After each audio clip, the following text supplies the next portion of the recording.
अस्सलामुअलैकुम। कैसे हो आप लोग? उम्मीद करती हूँ ठीक होंगे आप सब। आप हैं एयू नॉवेल स्टूडियो पर, जहां आपको मिलेगा कंप्लीट कहानियों की इंजॉयमेंट और किस्तवार कहानियों का सस्पेंस। नॉवेल रीड करने से पहले वीडियो को लाइक कर देना और चैनल को सब्सक्राइब, और एक अच्छा सा कमेंट मेरी मेहनत के लिए। नॉवेल असीरे जुनून, किस्त नंबर 3। शाम का धंधलका था। शहर की रोशनियों में भी एक खौफ सा घुला हुआ महसूस होता था।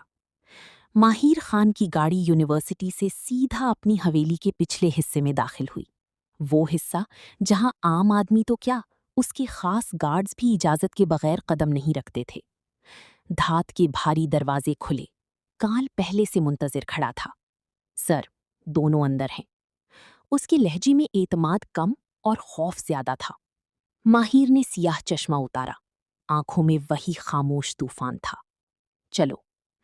बेसमेंट में दाखिल होते ही ठंडी हवा के साथ एक अजीब बोझ उतर आया। दीवारों पर हल्की नीली लाइट्स, कोने में लगी मॉनिटर्स और सामने 2 लड़के कुर्सियों से बंधे, चेहरे पर खौफ और आंखों में रहम की इल्तिजा। सर, छोड़ दें, गलती हो गई सर, एक ने कांपती आवाज में कहा। दूसरा तो इतना डरा हुआ था कि अल्फाज ही नहीं निकल रहे थे। माहिर खामोशी से आगे बढ़ा, अपने दस्ताने चढ़ाए और काल की तरफ देखकर बोला, काल, इन्हें बताओ मैं कौन हूं। काल की आवाज गूंजी, ये वो शख्स है जिसके सामने रहम सिर्फ कमजोरों के लिए होता है, और तुम दोनों ने इसकी इदारी, इसकी इज्जत पर हाथ डाला है। तुम लोग लड़कियों को हरास करते हो और ड्रग्स की स्मगलिंग भी। माहिर आहिस्ता से एक के करीब झुका। तुमने सोचा होगा यूनिवर्सिटी में बदतमीजी करके बच जाओगी, वहां कानून का दायरा महदूद है, लेकिन यहां, वो मुस्कुराया, यहां मेरा कानून चलता है। लड़की रोने लगी। सर, हम हाथ जोड़ते हैं, प्लीज माफ कर दें। माहिर ने सर्द लहजे में कहा, काल, इनके हाथ नीचे करो, मैं किसी झूठे एहतराम का तमाशा नहीं देखता। उसकी आवाज इतनी पुरसुकून थी कि खौफ उसके हर लफ्ज से टपक रहा था। ये तुम्हारे लिए सजा नहीं, सबक है।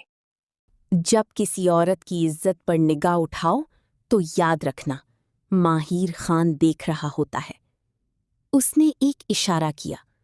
कर्ल के आदमियों ने आगे बढ़कर अपना गरम उबलते पानी में उनके हाथ डाले थे। बेसमेंट में लड़कों की सिसकियां गूंजने लगीं।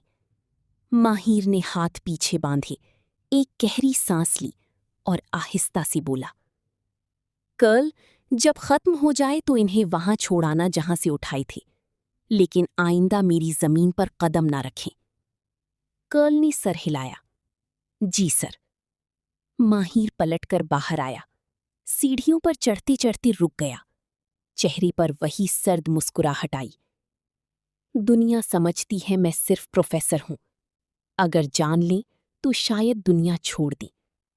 वो ऊपर की रोशनियों में गायब हो गया। नीचे सिर्फ बेसमेंट में गूंज रही थी माहिर खान की खामोश वहशत।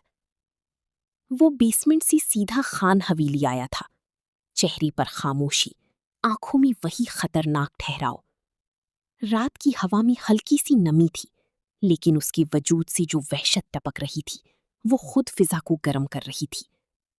आज उसने 2 लड़कों को रंगे हाथ पकड़ा था, कैंपस में लड़कियों की वीडियोस बनाते। माहिर के उसूल सख्त थे। औरत पर हाथ उठाना या उसकी इज्जत पर हर्फ लाने वालों के लिए उसकी दिल में ना रहम था ना माफी। वो दोनों लड़की अब उसकी पर्सनल बेसमेंट में पड़ी थी, जहां चीखें गूंजती नहीं थीं, दब जाती थीं। कर्ल ने सब समेट लिया था, और माहिर के चेहरे पर अब वही सुकून था जो तूफान की बात की समंदर में होता है। माहिर खान के बारे में लोग कम जानती थी। वो कहने को लेक्चरर था, मगर उसकी जिंदगी की सफात पुलिस फाइल से ज्यादा खतरनाक थी। दिन में यूनिवर्सिटी का प्रोफेसर, रात में माफिया डॉन। उसकी अपनी उसूल, अपनी अदालत और अपनी सजा। पाकिस्तान में उसकी वापसी कुछ महीने पहले हुई थी। वजह, वो केसेस जिनमें लड़कियों को यूनिवर्सिटीज में हरास किया जा रहा था। और जब हुकूमती इदारे चुप रहे तो माहिर खान ने अपनी पर्सनल टीम बना ली, एक खामोश मगर जानलेवा नेटवर्क। कर्ल उसका दायां हाथ था। वो काम जो पुलिस के लिए नामुमकिन होता, कर्ल के लिए रोजमर्रा था। पूरी शाह हवेली आज दुल्हन की तरह सजाई गई थी। हर कोने में रोशनियों का जाल बिछा था। सहन में ताज़ा गुलाबों की खुशबू घुल रही थी। बरामदे में बड़े बड़े फनूस, खिड़कियों पर झिलमिलाती लाइट्स और दरो दीवार पर रंग बिरंगे फूल जैसे खुद चमक उठे हों। आज बासिल शाह वापस आ रहा था, वही हुनरमंद डॉक्टर जिसके नाम पर गांव वाले फख्र से सीना चौड़ा हो गया था। अब उनको अपनी सेहत के लिए परेशान नहीं होना पड़ेगा। हर कोई खुश था, हर चेहरे पर मुस्कुराहट थी। लेकिन इन सबके बीच एक चेहरा ऐसा भी था जिस पर रोशनी नहीं, सिर्फ उदासी थी। वो थी मन्नत शाह। वो सुबह से कोई 10 बार रो चुकी थी। कल शाम से ही उसने अपने आप को कमरे में बंद कर रखा था। दरवाजे पर दस्तक देने वाली नौकरानी को सख्ती से कह दिया था, कोई अंदर नहीं आएगा, मुझे डिस्टर्ब ना किया जाए। कमरे में सिर्फ खामोशी थी और मन्नत का दिल जो टुकड़ों में बट चुका था। आईने के सामने खड़ी वो अपने चेहरे को देख रही थी। आंखें सुर्ख थीं, होठों पर नमी और चेहरे पर एक बेबसी थी जो बरसों का दुख अपने अंदर समेटे हुए थी। कितने साल, वो धीरे से। मन्नत शाह ने आईने के सामने खड़े होकर गहरा सांस लिया। आंखें अब भी हल्की सी सुर्ख थीं, मगर चेहरे पर एक नई संजीदगी उतर आई थी। उसने ड्रेसिंग रूम का दरवाजा खोला और अलमारी के अंदर लटके हुए कपड़ों पर नजर दौड़ाई। कौन सा रखूं? वो खुद से बड़बड़ाई। सफेद कुर्ता? नहीं, बहुत सादा लगेगा। नीला ड्रेस? शायद एग्जीबिशन के काम में दाग लग जाए। आखिर उसने एक सुर्ख रंग का कोट सेट निकाला, फिर एक पेस्टल गुलाबी ड्रेस भी बैग में रख लिया। 2 दिन रुकना है, काम बहुत है, परसों एग्जीबिशन है, अब वापस आकर ही सांस लूंगी। वो खुद को समझाते हुए बैग में मेकअप पाउच, चार्जर और 2 किताबें रख दी गईं।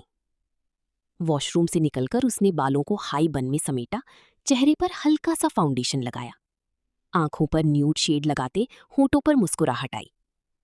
बस मन्नत, अब कमजोर नहीं लगना, प्रोफेशनल लगना है। उसने आईने के सामने आखिरी नजर डाली। नीली आंखों में हल्की सी चमक थी, चेहरे पर एक फनकारा की खुद-एतमादी और अंदर छुपा दर्द बिल्कुल पसे पर्दा। जब वो नीचे आई तो डाइनिंग हॉल में शोर सा था। बीजान सोफा पर बैठी कुरान बंद कर रही थी। अरे मेरी दुलारी, कहाँ जा रही हो सुबह सुबह? मन्नत ने बैग कंधे पर डालते हुए धीरे से कहा। बीजान, एग्जीबिशन है ना परसों, स्टूडियो में काम बहुत है, रुकना भी पड़ेगा। बीजान ने तशवीश से सर हिलाया। बेटा, घर में तो खुशी का मौका है और तुम जा रही हो। अभी बीजान की बात खत्म ही हुई थी कि ज़ैनारा शाह की आवाज सीढ़ियों से गूंजी। हाँ, यही तो मैं भी कह रही थी। घर में बच्चा आ रहा है, खुशी का मौका है, और तुम्हें काम याद आ गया।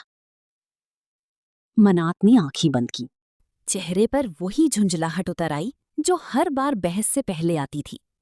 मम्मा, मैं कौन सा हमेशा के लिए जा रही हूँ?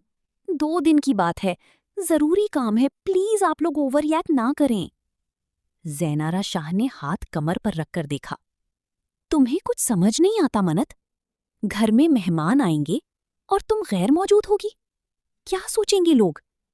बस मम्मा। मन्नत ने थका सा सांस लिया। सब पागल हो गए हैं इस घर में। वो बड़बड़ाई, मगर इतनी आहिस्ता कि सिर्फ बीजान ने सुना और मुस्कुरा दी। इसी वक्त मीर किचन की तरफ से आता दिखाई दिया। उसने बात सुनकर हल्का सा कहकहा लगाया। मम्मा जाने दें, मन्नत का जाना जरूरी है, काम है, वापस आ जाएगी। फिर मन्नत के करीब आकर उसके सर पर प्यार दिया।